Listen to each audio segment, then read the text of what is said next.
안녕하십니까. 존종희 목사입니다. 11월 11일 화요일 매일 성경 묵상입니다. 에스라 8장 1절로 20절입니다. 아닥사스다 왕이 왕위에 있을 때 나와 함께 바벨론에서 올라온 족장들과 그들의 계보는 이러하니라.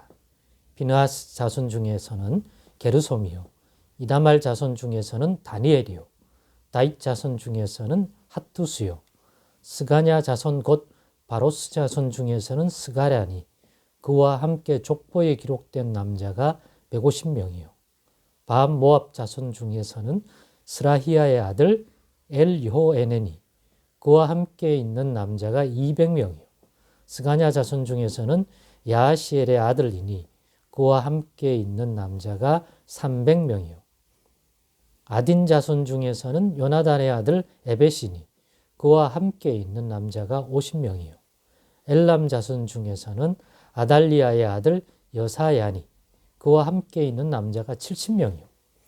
스바자 자손 중에서는 미가엘의 아들 스바자니, 그와 함께 있는 남자가 80명이요. 요압 자손 중에서는 여엘의 아들 오바다니, 그와 함께 있는 남자가 218명이요.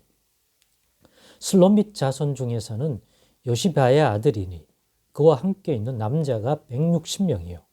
베베 자손 중에서는 베베의 아들 스가랴리, 그와 함께 있는 남자가 28명이요. 아스갓 자손 중에서는 학가단의 아들 요하난이니, 그와 함께 있는 남자가 110명이요. 아도니감 자손 중에 나중된 자의 이름은 엘리벨렉과 여우엘과 스마야니, 그와 함께 있는 남자가 60명이요. 비그의 자손 중에서는 우대와 사부시니, 그와 함께 있는 남자가 70명이었느니라. 내가 무리를 아하와로 흐르는 강가에 모으고 거기서 3일 동안 장막에 머물며 백성과 제사장들을 살핀즉 그 중에 레위 자손이 한 사람도 없는지라.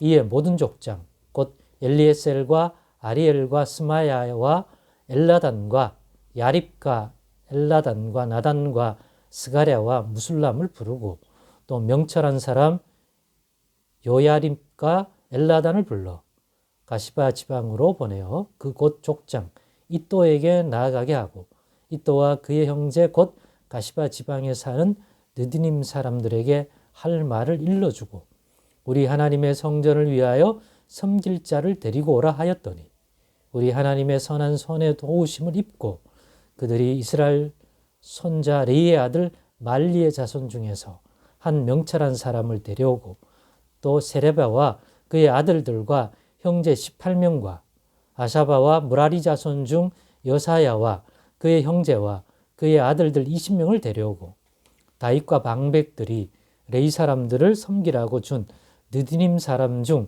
성전 일꾼은 220명이었는데 그들은 모두 지명받은 이들이었더라. 아멘. 네, 오늘은 우리 하나님의 선한 손의 도우심, 우리 하나님의 선한 손의 도우심이라는 제목으로 묵상 나눔을 갖겠습니다. 오늘 본문은 학사 에스라와 함께 제사장이면서 학사인 에스라와 함께 바벨론 포로민에서 생활해서 예루살렘으로 돌아온 사람들의 계보가 소개됩니다. 이 명단은 1차 귀환이 아니라 2차 귀환이라고 부르는 명단으로 보여집니다. 에스라는 뒤늦게 성전에서 일할 레위 사람이 부족한 게 아니라 없는 것을 알고 유능한 레위 사람들을 데려오게 한 내용이 오늘 본문에 소개된 내용입니다. 에스라는 이 일을 이룸에 있어 족장들과 명철한 사람들을 그 지방의 족장, 레위 사람들이 유능한 레위 사람들이 많이 있는 그 바벨론 지방으로 이 사람들을 보내죠. 그리고 그 지방의 족장인 이또에게 보내요. 레위 사람을 데려오라고 명령합니다. 하지만 귀환을 하는 레위 사람들이 쉽게 나오지 않았습니다. 왜냐하면 주저하는 것이 있었기 때문입니다. 지금까지 살아온 기반이었는데 다시 예루살렘으로 돌아간다는 것은 그 기반을 다 버리고 새롭게 시작해야 하는 것이니 쉽게 결정하기가 어려운 면들이 분명히 있었던 것입니다. 이렇게 기한을 주저하는 레위 사람들을 설득해 모으는 일은 쉬운 일이 아니었던 것입니다. 그런데 어떻게 가능했죠?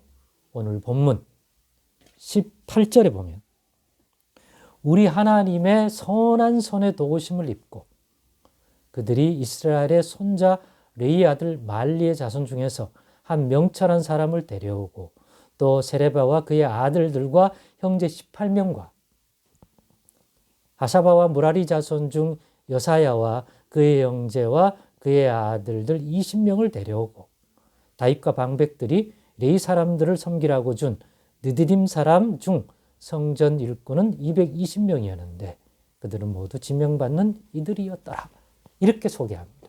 즉 그들을 설득시킬 수 있었고 그래서 유능한 레위 사람들, 즉 제사장을 도와 성전에서 일을 할 레위 사람들을 거기서 데리고 올 수 있었던 것은 하나님의 선하신 도움의 손길이 있었기 때문에 가능했다고 소개하고 있습니다.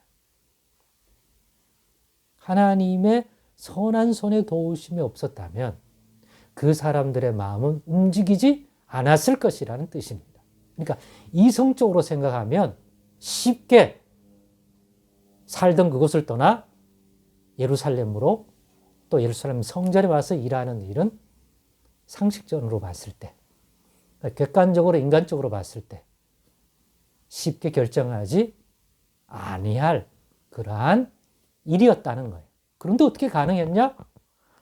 우리 하나님의 선한 손의 도우심으로 인하여 그 부분이 아니었다면 그 사람들의 마음을 움직일 수 없었을 것이라는 뜻입니다.